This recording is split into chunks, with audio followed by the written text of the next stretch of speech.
Hello and welcome back to the channel. आज हम तीन स्टॉक्स के बारे में बात करेंगे जो कि तीन एकदम डिफरेंट सेक्टर्स को बिलोंग करती है। ये सारी स्टॉक्स इंडिया स्टोरी को सपोर्ट तो करती ही है और इनका फंडामेंटल्स भी बहुत स्ट्रांग है, पर ये रीजनेबली वैल्यूड भी है।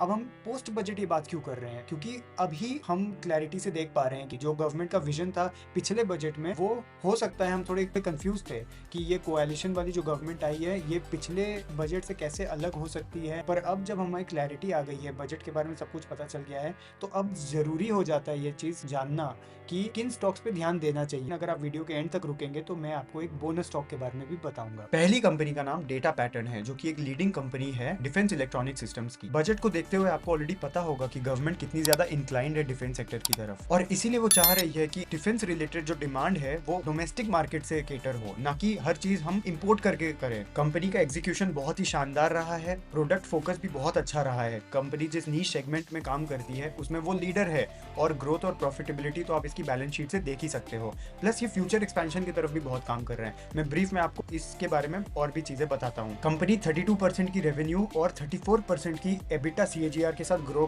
की है FY21 से 24 तक। इसकी 43% की एबिटा मार्जिन से आपको ये पता चलता है कि कंपनी बहुत ज्यादा R&D फोकस्ड है, और जिस प्रोडक्ट को ये केटर कर रही है उस प्रोडक्ट में बहुत ज्यादा हाई मार्जिन ले सकती है। कंपनी एक एंड टू एंड प्रोवाइडर है, यानी कि वो डिजाइन से लेकर डिलीवरी तक पूरे के पूरे सिस्टम में खुद को बहुत अच्छे तरीके से प्लेस करके रखी है। FY24 में कंपनी 15% की ROE और 16% की ROCE अचीव करी थी। एक नजर आप इसके बैलेंस शीट को भी देख सकते हैं कि इसकी टोटल रेवेन्यू जो कि FY21 में 227 की थी, वो 2024 में 566 से इंक्रीज हो चुकी है। मार्जिन 40% के ऊपर ही रही है हमेशा से। कंपनी डेट फ्री है, इनफैक्ट उसके पास डेट था जो कि अब बिल्कुल भी नहीं है। बेसिकली कंपनी की रेवेन्यू तीन सेगमेंट से आती है, डेवलपमेंट, प्रोडक्शन और लास्ट है सर्विस। सर्विस वाले सेगमेंट की मार्जिन कम है और ये खाली 4% रेवेन्यू में कंट्रीब्यूशन करती है।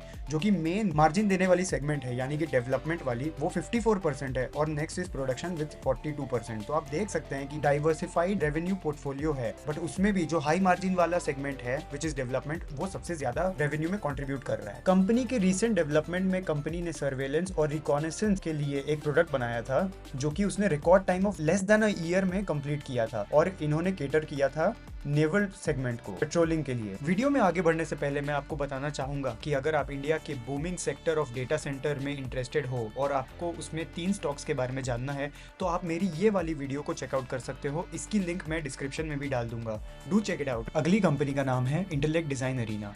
ये एक फिनटेक प्रोवाइडर है, और ये फिनटेक के सॉफ्टवेयर सॉल्यूशंस प्रोवाइड करती है बैंकिंग, इंश्योरेंस और कैपिटल मार्केट्स वाली कंपनियों को, चाहे वो डोमेस्टिक कंपनियां हो या प्राइमरीली वो बाहर की कंपनियां हो, यानी कि एक्सपोर्ट करती है।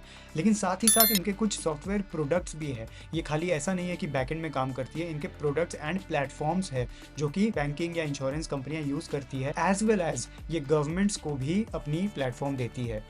कौन से गवर्नमेंट को? चाहे वो डोमेस्टिक अपनी गवर्नमेंट हो या फिर दूसरे देशों की सेंट्रल एजेंसीज हो उनको।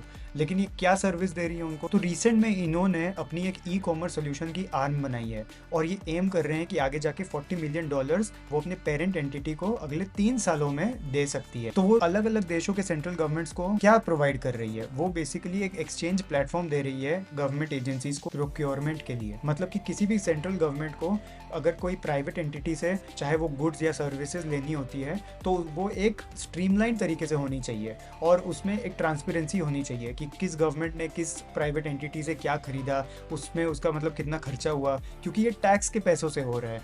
तो इसीलिए ये ट्रांसपेरेंसी इंक्रीज करने के लिए इंटेलेक्ट डिजाइन ने ये वाला प्लेटफॉर्म क्रिएट। पर इसमें ग्रोथ कितनी हो सकती है वो जानने के लिए हम वर्ल्ड बैंक एनालिस्ट की बात को सुनेंगे। तो वो कहती है कि इन जनरल दुनिया की सारी गवर्नमेंट्स मिला के अपने वर्ल्ड जीडीपी का 12 से 20% खर्चा करती है पब्लिक कॉन्ट्रैक्ट्स के लिए। पब्लिक कॉन्ट्रैक्ट यानी कि प्रोक्योरमेंट की, पब्लिक से या प्राइवेट सेक्टर से वो कितना क्या उठा रही है, यानी कि $13 ट्रिलियन इस चीज़ में जाता है, जिसमें से 25% या तो इनएफिशिएंट या तो शॉर्ट साइटेड प्रोक्योरमेंट के प्रैक्टिसेस की वजह से वेस्ट हो जाता है।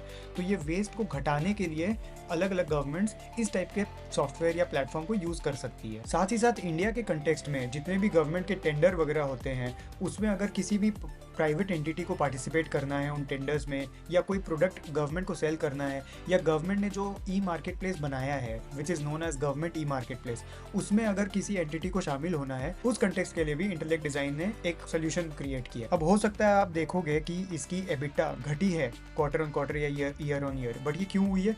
क्योंकि इन्होंने अपने एक्सपेंसेस को बढ़ाए हैं। कौन से एक्सपेंसेस को? सॉफ्टवेयर डेवलपमेंट वगैरह वाले एक्सपेंसेस को।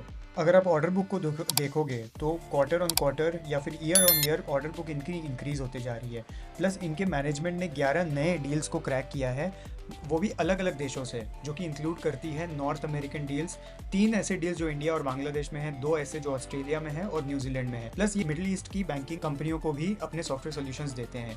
और स्पेसिफिकली इनका जो प्रोडक्ट है eMACH.ai वो बहुत अच्छा कर रहा है, उसमें quarter on quarter consistently improvement देखा जा रहा है। लॉन्ग टर्म ग्रोथ के लिए ये कंपनी बहुत सॉलिड दिखाई पड़ती है। सारे इंपॉर्टेंट रेशियोज और नंबर्स के लिए आप इस टेबल को ध्यान से देख सकते हैं वीडियो को पॉज करके। अगला सेक्टर जिसके बारे में मैं बात करूंगा वो ईवी सेक्टर है, जो कि एक फ्यूचर ऑफ मोबिलिटी है। उसमें जिस कंपनी के बारे में मैं आपको बताऊंगा उससे पहले मैं आपको एक चीज बताना चाहूंगा। यूजुअली मैं अगर in case I am focusing on manufacturing या प्रोडक्ट बेस्ड कंपनी है तो उसमें मैं ये देखता हूँ कि कंपनी के पास अपना R&D है कि नहीं। क्यों? क्योंकि अगर किसी कंपनी के पास एक्सटेंसिव R&D होता है तो वो उसको लेवरेज करके अपना ऑपरेटिंग प्रॉफिट मार्जिन को बहुत ज़्यादा इंप्रूव करता है। आप किसी भी रैंडम 2 कंपनियों को कंपेयर कर सकते हैं जिसमें से एक के पास काफ़ी एक्सटेंसिव R&D का नॉलेज है और दूसरे के पास नहीं है, तो आप देख पाएंगे कि उनका मार्जिन में बहुत मैसिव डिफरेंस है। इस कंपनी का नाम है सोना BLW और इसके पास 4 R&D सेंटर्स है और 10 मैन्युफैक्चरिंग फैसिलिटीज है। ये कंपनी हमेशा से इस सेक्टर की लीडर नहीं थी। पहले ये एक नॉर्मल मैन्युफैक्चरिंग कंपनी थी जो कि केटर करती थी ऑटोमोबाइल सेक्टर को, पर ये आस्ते आस्ते अपने state of the art R&D capabilities को यूज करके और इतने सारे सालों का एक्सपीरियंस के वजह से ये अपने आप को ट्रांजिशन कर लिया एक मोबिलिटी सॉल्यूशंस कंपनी में। अब ये सॉल्यूशंस जो है वो क्या है? वो बेसिकली कंपोनेंट्स बनाती है ऑटोमोटिव OEMs के लिए, advanced electric drive train systems, जो कि हाई परफॉर्मेंस मोटर्स होती है और इनके जो बहुत बढ़ते हुए डिमांड है उसको ये पूरी कर रही है। जानकारी के लिए मैं उन प्रोडक्ट्स के बारे में इस इमेज के थ्रू आपको बताना चाहता हूँ। वीडियो को पॉज करके इस इमेज को स्टडी करिए ताकि आपको पता चल सके कि एक नॉर्मल पैसेंजर व्हीकल में जो कि ईवी सेक्टर की हो उसमें किस तरीके के प्रोडक्ट्स हो सकते हैं और स्पेसिफिकली सोना BLW किन प्रोडक्ट्स में अपने आप को एक लीडर बना के निकली है। अपार्ट फ्रॉम पैसेंजर व्हीकल्स, ये बसेस और ऑफ हाईवे व्हीकल्स को भी केटर करती है और साथ ही साथ electric 2 wheeler, industrial automation, building automation, electric 3 wheelers, इन सारे सेक्टर्स को ये केटर करती है। नंबर्स के थ्रू मैं इंपॉर्टेंट पैरामीटर्स को कंपेयर करूंगा FY21 और FY24 के बीच में। तो रेवेन्यू 2x हो चुकी है जो कि FY21 की थी, उसके मुकाबले FY24 में।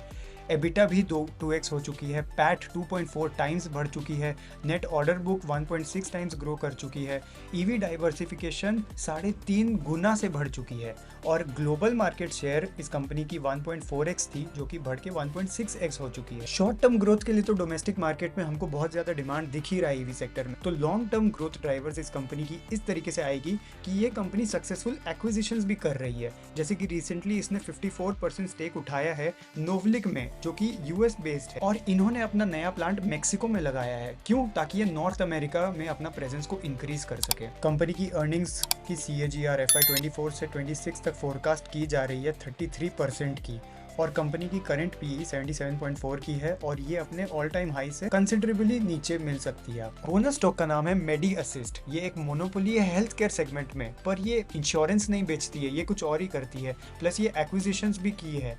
तो ये स्टॉक के बारे में आपको पूरी 7 मिनट की वीडियो मेरे चैनल पे मिल जाएगी और मैं वीडियो की लिंक वीडियो के एंड में भी डाल दूंगा। Do check it out. As an investor अगर आपको इस वीडियो से 1% भी फायदा हुआ हो तो इस चैनल को सब्सक्राइब करें, वीडियो को लाइक करें और अगर आपको कोई डाउट हो तो आप कमेंट सेक्शन में अपने डाउट्स को लिखें और चैनल के बाकी वीडियोस को भी चेकआउट करें। Thank you.